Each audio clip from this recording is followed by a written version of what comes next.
Everyone is always talking about setting goals. But here's the truth. Here's what I'm learning. You don't rise to the level of your goals. You fall to the level of your systems. And that little phrase hit me like a brick wall. I've spent the last few months stacking some really awesome habits, meditating, journaling, running, learning to play piano, even cutting alcohol out of my life. And while all those things are good, I realized something was still a little bit off. I was doing a lot, but I wasn't necessarily doing it well. I was sort of holding on by force, not by flow. I didn't have a system. It was honestly a little bit more chaotic than what it might have looked like from the outside looking in. And so this week's audacious move wasn't about doing something flashy. It was about designing a life that can actually carry the weight of who I'm becoming. One that actually supports who I want to become, not just arbitrary habits that I'm just stacking all together. But success doesn't come from discipline alone. It comes from the structures that keep me aligned when that discipline fades. This is the 1 a.m. Club. Let's talk this week about not only building systems that we fall into, but building systems that are worth falling into. Let's dive in. Well, welcome back to the 1 a.m. Club. This is the place where you and I both realize that we are always, at any given moment, right now, one audacious move away from becoming more of the person that we want to be in this life. All it takes is one decision to get that ball rolling, to get that momentum moving in your life. And that's what I want us to realize. That's what I want you to realize as you're listening to this. And so what comes to your mind whenever I talk about that? What's the first thing that comes to mind? I know for me, there's a lot of things that come up whenever I think about what's one small move I can make to become more of the person that I, Stanton Giles, want to become. Ever since I was young, I have had both the blessing and the curse of the realization that time is moving. It's something that has kind of always been a part of my existence. And I'm not really sure why. I don't know if that's the way that I've been wired or if there was something in my upbringing that made me more prone to being aware of the movement of time. It's both a blessing and a curse. And I keep looking down at this thing and I bring it up every week because I'm a creature of habit. And I think it's really important to remember that time is moving. And I'm looking down on my monitor because I'm just making sure you can see this. This is a life in weeks board. And honestly, this is a representation of the whole point of the one audacious movement. The whole idea of the 1 a.m. Club is that this, if you're lucky, is your life. The bubbles show what you've lived. This empty space is what you haven't yet. So what are you going to do with the empty space? Are you going to let this empty space in a world where you can do whatever you want be defined by what's happened in these filled in bubbles? That choice is up to you. But let me tell you, from my perspective, my belief is that you have the power to change the narrative that maybe you've told yourself with all of this filled in area, or somebody else has told you, or your mind, or your ego, or your emotions, or your feelings have put you in a box of what you can do in this life. And let me tell you, I promise you that's not the case. You can get out of the box. You can be the architect of your life. You can rewrite the story. You can control the narrative of what happens with the next week's bubble, with this week's bubble, with all the bubbles for the rest of this year, for the rest of your life. It's the whole point of the 1 a.m. Club. That's why we're here. I just want you to realize time is moving. Pretty soon you're going to blink and another decade is going to go by. And so that's the beauty of audacity. And I'll say it every week if I need to. That's the beauty of audacity.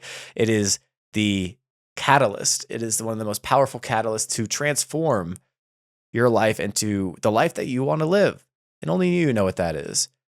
And I'm not saying trying to become a billionaire, owning a yacht, traveling the world constantly. Everybody is on a different path, living a different kind of life with different dreams and hopes and goals and things that bring them excitement and fulfillment. And that's the beauty of the human existence. What brings you life and fulfillment and what balance you find that you want to work toward in your life is completely up to you.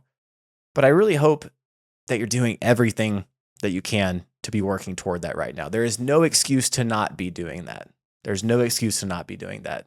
And so you should get yourself one of these boards. Guys, this week, I'm excited that you're here because we are at the end of, or maybe I should say I am at the end of my first quarter of the 2025 season. Now, in my world, my year started January 20th after hosting an event, the alignment experience at the beginning of the year, and then going to a videographer retreat just a week or two after that.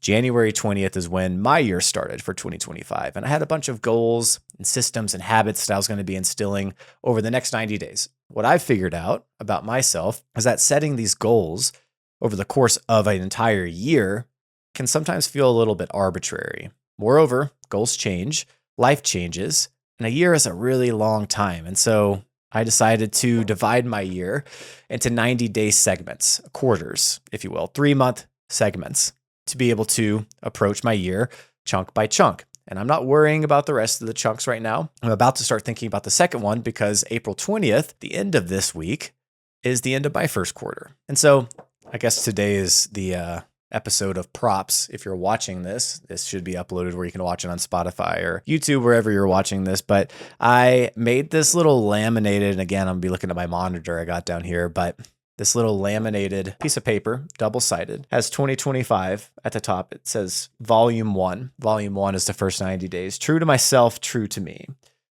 On the backside, I have some I am statements, some I will statements, my identity statement for the year. This is all stuff that I'm not going to be completely getting into, but I wrote down at the beginning of this year, beginning of this quarter, what limits me from living a full life. Well, I wrote down my energy levels, my mood, alcohol, having random house tasks, the never-ending pile of things you need to do with your house, stopping during the day when things get hard, not having a morning routine, distractions like getting invited to go to dinner with people or, getting invited to go to lunch or hanging out with different people. My phone, doom scrolling, that's a huge distraction. Then I wrote down some 90-day work plans. I needed to make money. That was the first thing. I needed to figure out how I'm going to be making money, whether that's with wedding videography or something different. I wanted to focus on YouTube more. I wanted to focus on the alignment experience, and I wanted to start a podcast. Well, here we are, 7 episodes in to that podcast. Every day, I wanted to meditate, write, learn Russian, read. I didn't want to drink alcohol this entire 90 days.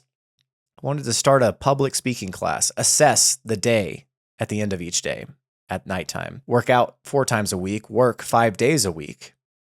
1 time a week, I wanted to make one audacious move.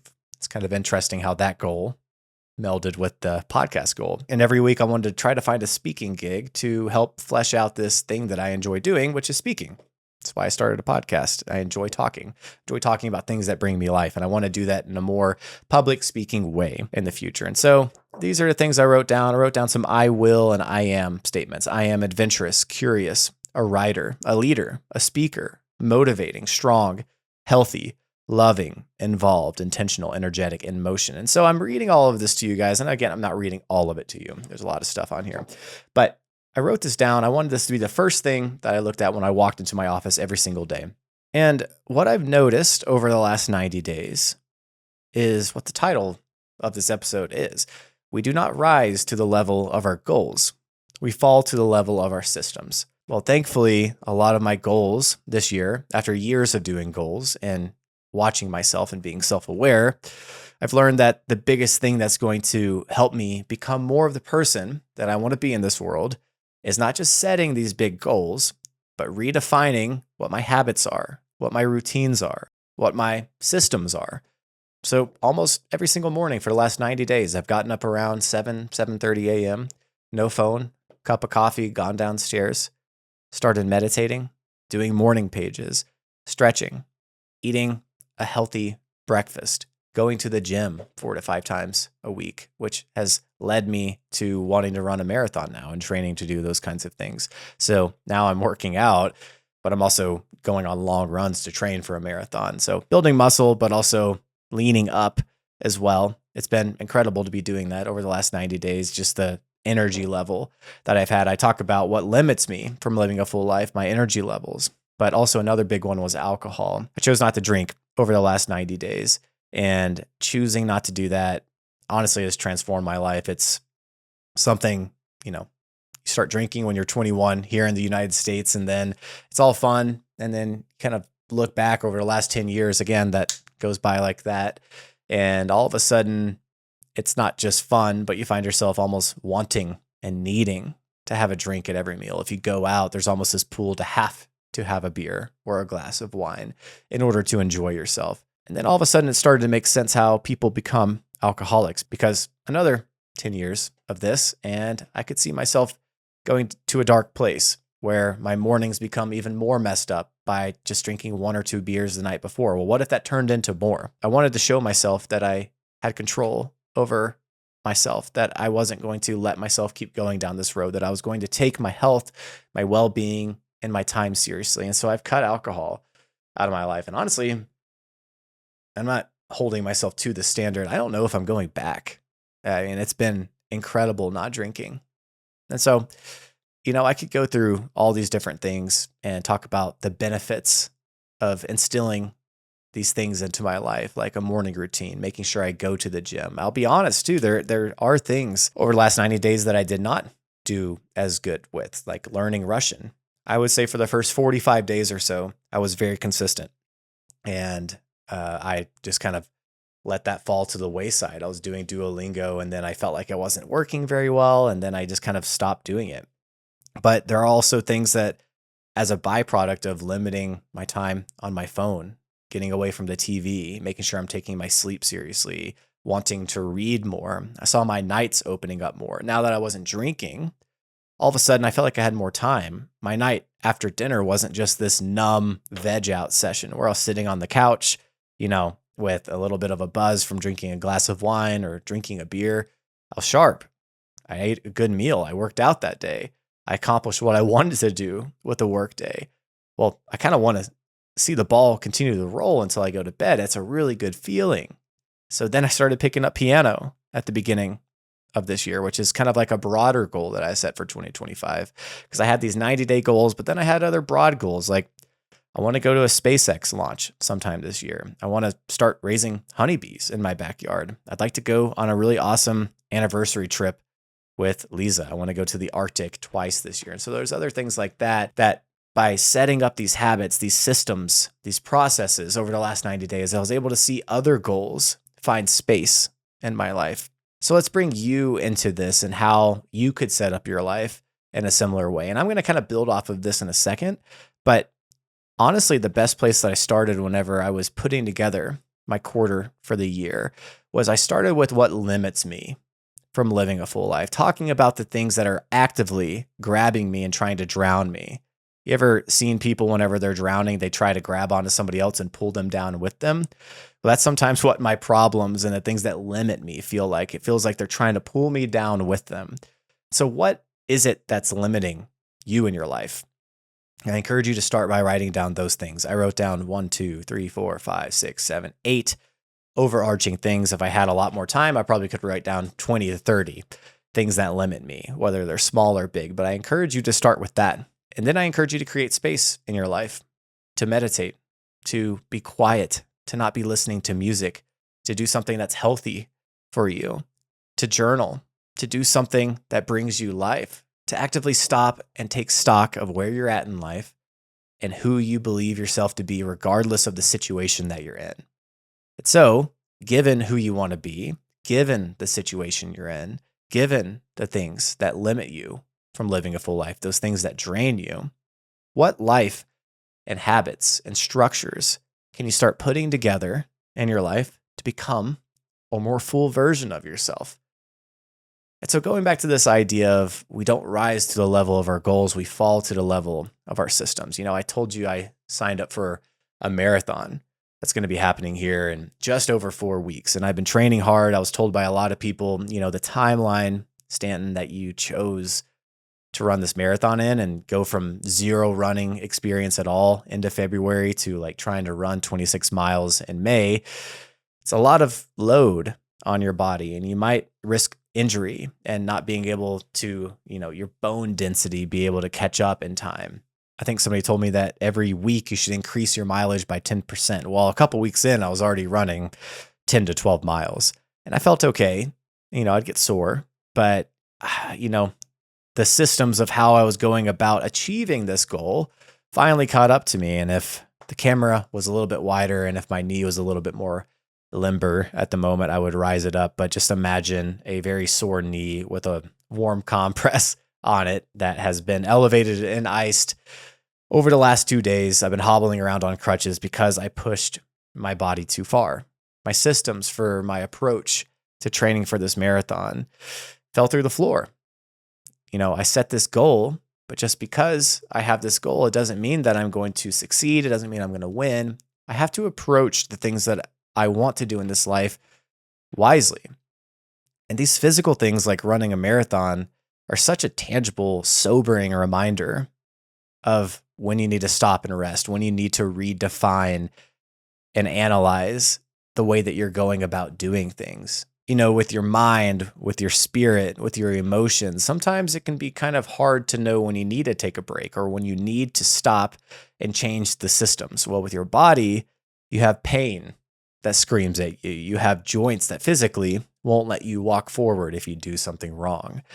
So a marathon and training for the marathon has been a really sobering reminder to me that, hey, with my mind and my spirit, my goals, my dreams, I got to really be careful with how I'm going about those, because either A, I could be going down the wrong path really fast. I need to make sure that I'm doing what I should be doing with my life, or B, I'm going to get burnt out and hurt along the way, or this isn't going to work out, or something's going to happen along the way. And this habit, this goal, this structure that I've set up is actually what I think is helping me work toward this goal is actually going to keep me from accomplishing that goal.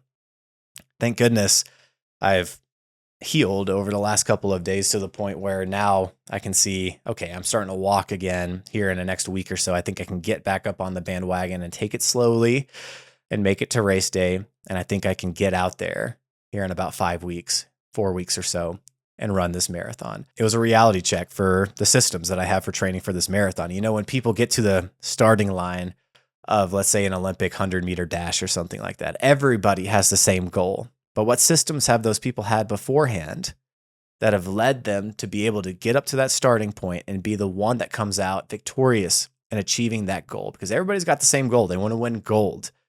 But one person's systems and the way that they've gone about it is actually going to get them there. And so again, it was cool to see that, a lot of the goals that I set over the last 90 days or so were systems based, like creating a morning routine, looking at the things that limit me, and then working with those. But a big thing that I wanted to do over the past week, and the big thing that I did for this previous week's audacious move, was look at what has come from those 90 days. What things are now habits, things that I've learned over time that, hey, I actually don't need to drink alcohol. Now it feels weird if I don't get up and meditate and do morning pages and take a slow morning away from my phone. It feels like I'm doing something wrong if I end my night doom scrolling. I know that a lot of people, they know that that's wrong, but now I have something else to do with my time. I have a piano to practice. I need to be practicing Russian. I need to be working on my podcast. I need to be balancing my life and going and enjoying a night with Lisa, my wife. So the point of everything that I'm talking about right now is it's not to pat myself on the back, but what I did over the last week was kind of go back and look at what I learned and what habits I've infused into my life as just a part of who I am, and not accepting that as like, hey, you know what? You did it. You made it to the end of the 90 days, but taking what I learned over the last 90 days and saying, hey, how can I take the structure of what I've learned, the habits I've taken out of the last 90 days, and not settle for the good that they've given me in my life so far, but how do I amplify that? What have I learned about myself over the last 90 days? How can we improve upon what we learned in volume 1 of 2025, the first quarter? So volume 2 is about to start for me. And that's why I chose this to be the audacious move for this past week, because it's really important that the structure and the habits and the way that I go about forming this next quarter of 2025 is incredibly important. It's the most important. I can't just set arbitrary goals and expect my life to magically change to accomplish those things. I have to set up a life that's going to help me become that person. And in order to do that, we have to change the way we're living. We have to change the things we're doing. We have to change the food that's going into our bodies. We have to say yes to certain things, and we have to say no to other things. We have to be uncomfortable. We got to get out of our comfort zone. We have to be growing and pushing ourselves through this life. That's what gets me excited, guys. Growth.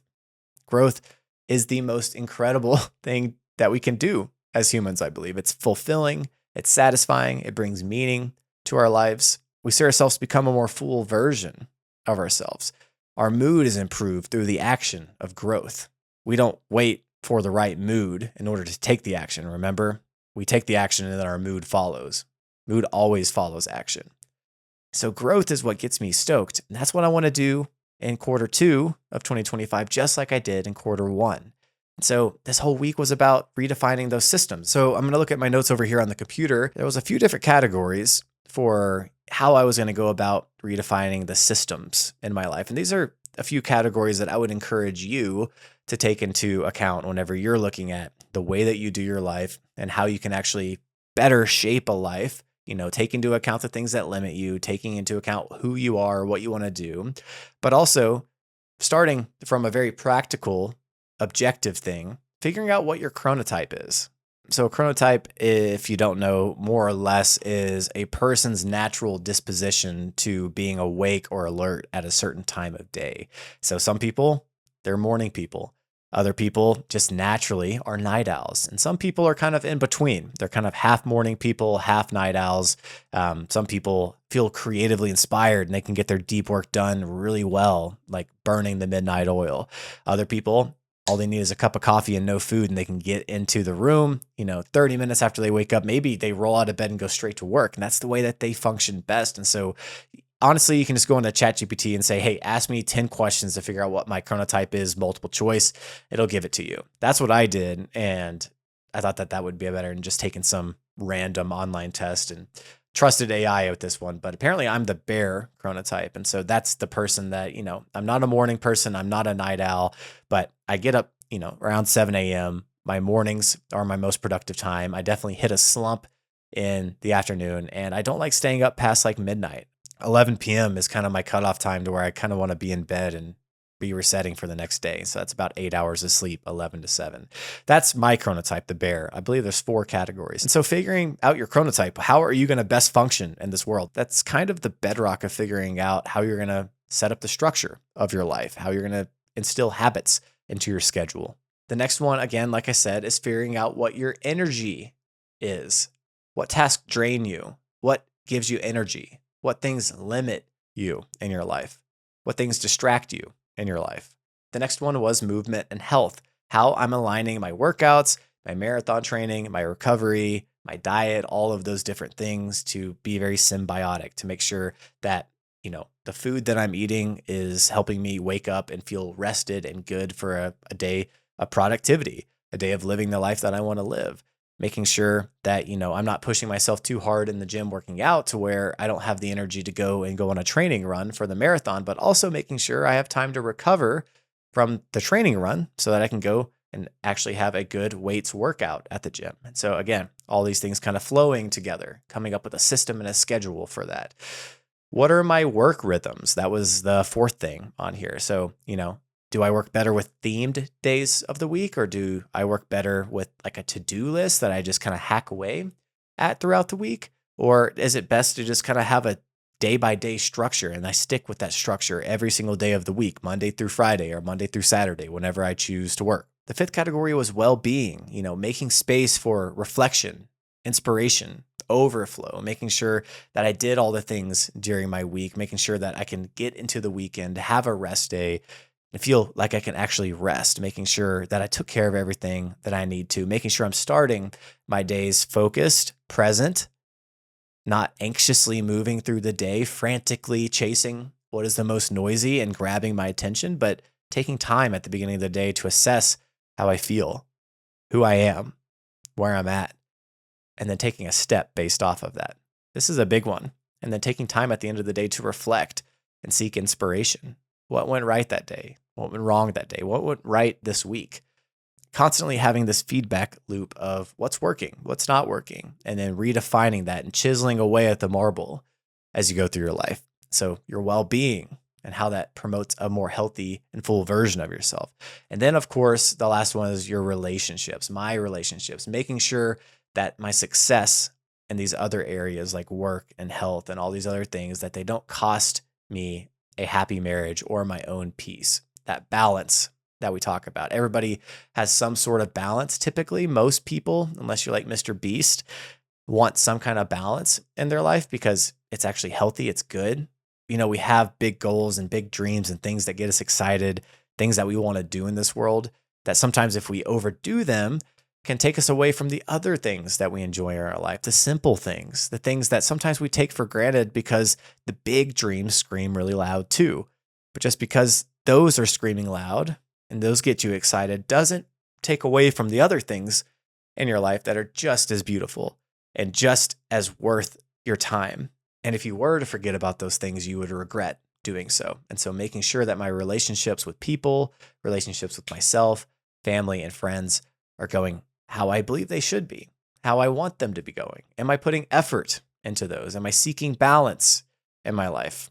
And so these were the metrics. These were the categories by which I started to take what I learned about myself, obviously over the last decade, of being an adult, but more so over the last, quarter of having these different disciplines and goals and systems that I've been infusing, not settling for what I learned from them, not setting these big, huge goals for this next quarter, but focusing purely on the systems as I go into this next season. And so for me, I was able to come up with a daily rhythm where 7 to 8 a.m., I wake up, morning pages, meditation. 8 to 9 a.m., that's breakfast, light admin stuff.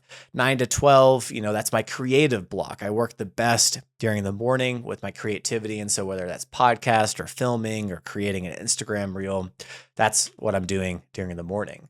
12 to 2, that's my lunch and gym/run or shower time. And so I don't do as well energy-wise later in the afternoon. I've burnt up a lot of that fuel by that point, at least mentally. So 2 to 4 p.m., that's going to be like my lighter work block, emails, Instagram posts, edits, responding to different texts, things like that. Here comes the balance portion, 4 to 6 p.m. I'm in the garden. I'm with the chickens. I'm with Lisa. I'm doing my wind down task. I'm decluttering the house. I'm cleaning up. I'm preparing for a awesome night with Lisa, whether that's having dinner, spending time in the backyard, reading, practicing piano, resting. And then 9 to 10:30 is light work or wind down time. No screens, taking magnesium supplements before I get into bed, making sure that I'm shutting my mind down, reflecting on the day previous. So although this is a daily rhythm, there are themed days. And so Monday is my podcast day. Tuesday is my content creation day. Wednesday, I focus on my income generation. Thursday is honestly in this season devoted to my long run as I prepare for marathon training, which might change a little bit because of my knee. Friday is my creative flow day where I, brainstorm future moves and projects. I work on my overflow, my catch up of all the things that maybe got pushed to the wayside that inevitably happens throughout the week, making sure I get those so during the weekend I can actually rest and recover for the next week ahead. And so giving you guys a 50,000 foot view of all this, not reading every single word. Sunday is my active reset day. My weekly non-negotiables are having a podcast, daily hydrating, healthy dinners with Lisa, long runs, posting on the Alignment Experience and 1 a.m. Club Instagrams, making sure that I'm making money so that I can support the lifestyle that I enjoy so much. So I wrote out a bunch of stuff over this next 90 days, and it's going to be cool.